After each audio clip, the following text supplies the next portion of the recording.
身邊闖出過，夕陽照亮了天空，鋪滿火紅的顏色，把星星都掉進了銀河。這個生日快樂，最浪漫的時刻，溫暖你心裏某個角落，願意收集每一片雲朵，一起聽暖風訴說。去看煙火，許多年以後，這是我們的生活。再不遠的光後，路沒有盡頭，空氣已現十分隻遠。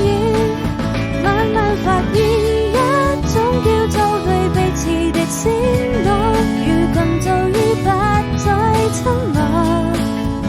這氛圍從來難分對與錯，知否這也不算什麼。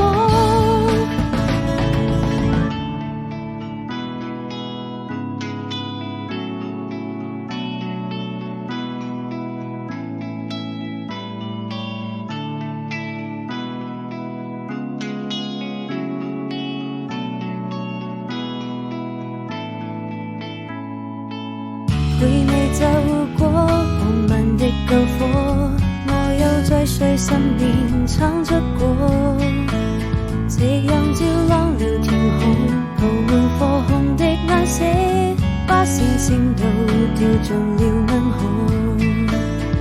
這個生日快樂，最浪漫的時刻，溫暖你心裏某個角落，願意守